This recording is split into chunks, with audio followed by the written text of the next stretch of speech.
ایک دن جب میں اپنے ہوٹل کے کمرے میں واپس آئی تو مجھ کو ایک باکس ملا جس کے اندر بہت ساری مختلف کوکیز اور ایک اپالوجی نوٹ تھا۔ اب اس اپالوجی نوٹ کی کہانی کیا ہے وہ میں آج آپ کو بتاؤں گی۔ تو ہوا کچھ ایسے کہ ایک دفعہ سان فرانسسکو میں اسی سال اکتوبر میں میری برتھ ڈے تھی، سالگرہ تھی، اور میں وہ برتھ ڈے منانے کے لیے باہر گئی۔ جب میں واپس آئی تو کافی لیٹ ہو چکا تھا اور میرے ہوٹل کی لابی میں دو نوجوان کھڑے تھے جو کافی زیادہ نشے میں تھے۔ اب یہ واقعہ سان فرانسسکو امریکہ میں ہو رہا ہے، لاہور کا مت سمجھنا۔ وہاں پر وہ کھڑے ہوئے تھے، میں نے زیادہ سوچا نہیں اس بارے میں، اور جب میں اندر داخل ہوئی تو میں اپنی لفٹ کی طرف جانے لگی تو ان میں سے ایک نے مڑ کے مجھے کہا کہ کیا آپ ہمارے ساتھ ہیں؟ تو میں نے کہا نہیں، اور میں نے ریسیپشنسٹ کو دیکھ کے کہا کہ یہ اتنے نشے میں ہیں کہ ان کو یہ بھی نہیں پتہ کہ میں ان کے ساتھ ہوں یا نہیں ہوں۔ اس بات پہ تو تھوڑی سی ہم کو ہنسی آئی۔ اس کے بعد میرے سے پہلے وہ لفٹ کے پاس پہنچ چکے تھے، اور جب میں لفٹ کے پاس پہنچی تو انہوں نے پھر مجھ سے پوچھا کہ ہم آپ کی کوئی مدد کر سکتے ہیں؟ میں نے کہا نہیں۔ اتنی دیر میں لفٹ آ گئی، اور چونکہ وہ بھی لفٹ کا ویٹ کر رہے تھے تو میں نے کہا آپ چلیں پہلے اندر، لیکن انہوں نے صاف منع کر دیا اور کافی گھبرائے ہوئے لگ رہے تھے، اور یہ کہہ کے میں خود لفٹ میں چلی گئی اور میں اپنے کمرے میں جا کے سکون سے سو گئی۔ اگلے دن جب میں اٹھی تو مجھے پتہ چلا کچھ دوستوں کے طرف سے کہ کچھ لڑکے مجھے ڈھونڈ رہے ہیں معافی مانگنے کے لیے۔ میں نے کہا اوکے، کیوں نہیں بھائی، ہم کو تو معافی دینے کا ویسے ہی بڑا شوق ہے، موقع بھی کافی ملے ہیں تو یہ بھی ہم اچھی سی معافی دے دیتے ہیں۔ تو پتہ چلتا ہے کہ ان میں سے ایک نوجوان کو اگلے دن ریلائز ہوا کہ اس کے ذہن میں جو چل رہا تھا وہ حقیقت میں نہیں تھا، اور شاید اس چکر میں اس نے مجھے بہت زیادہ دکھی کر دیا، حالانکہ مجھے ایسا کچھ فیل نہیں ہوا تھا۔ تو اصل میں بات کیا ہوئی؟ اصل میں بات یہ ہوئی تھی کہ اس انسان کو نشے میں لگ رہا تھا کہ میں کسی قسم کا کوئی خطرہ ہوں، اور میری ایک دوست نے جب یہ بات سنی تو اس نے جا کے اس سے کہا کہ ایک لڑکی جو ویل چیئر پہ اپنی سالگرہ منا کر آ رہی ہے تو ظاہر سی بات ہے کہ وہ ایک خوبصورت لباس میں ہوگی، اس نے پھول پکڑے ہوئے، اتنی خوش مزاج اور اتنا جوائفلی وہ آ رہی ہے، وہ تم کو خطرہ کیسے نظر آ سکتی ہے؟ اس بات سے ہم کو سب سے پہلا سبق تو یہ ملتا ہے کہ نشہ،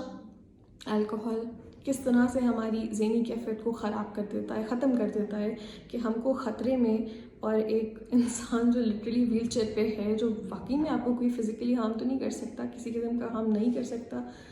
وہ آپ کو خطرہ دکھائی دے رہا ہے۔ تو یہ ایک لیسن تھا اس دن۔ پھر اگلے دن میں نے کافی کچھ سیکھا، اس انسان نے آ کے مجھ سے کافی زیادہ معافی مانگی اور میری مدد کرنے کی بھی کوشش کی، اس نے میرے بیگز بھی اٹھا کے پہنچائے جہاں مجھے لے جانا تھا،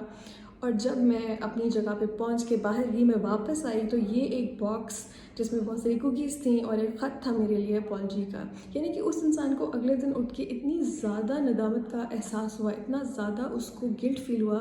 کہ اس نے بار بار کوئی نہ کوئی انیشیٹو لیا مجھے یہ بتانے کے لیے کہ وہ برا انسان نہیں ہے اور اس سے غلطی ہو گئی ہے، اور میں نے بھی اس کو پہلے موقع پہ معاف کر دیا، کیونکہ میں جانتی ہوں کہ جب کوئی بھی انسان نشہ کرتا ہے تو اپنے ہوش و حواس میں نہیں رہتا، اپنی وہ قابلیت سوچنے کی، اپنی انٹلیکچوئل ایبلٹی کو کھو دیتا ہے۔ اسی لیے شاید ہمارے مذہب میں الکوہل سختی سے منع ہے، کیونکہ وہ انسان سے اس کی انسانیت ہی چھین لیتا ہے۔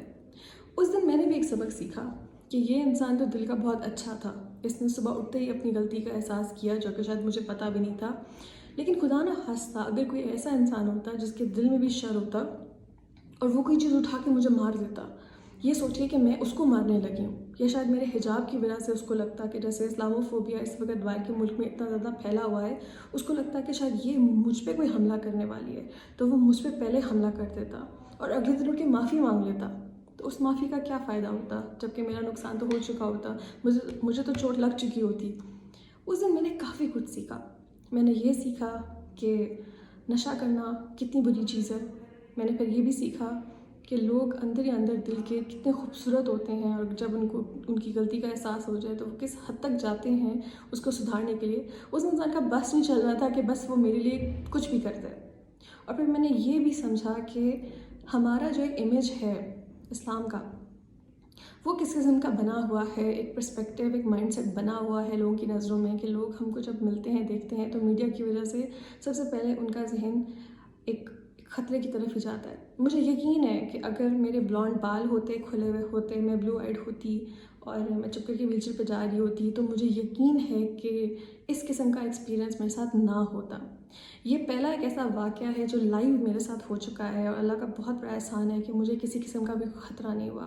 لیکن اس میں بہت سارے ایسے لیسنز ہیں جو میں نے سیکھے ہیں اور میں آپ سب کے ساتھ بھی شیئر کرنا چاہتی ہوں۔ اور وہ نوجوان اب میرے بہت اچھے دوست ہیں، تو جب میں دوبارہ سین فرانسسکو جاؤں گی تو ان سے دوبارہ ملاقات کروں گی، اور ہم اس بار اچھی طرح بیٹھ کے کافی اور وہی کوکیز آئی ایم شیور اس سے بھی بہتر انجوائے کریں گے۔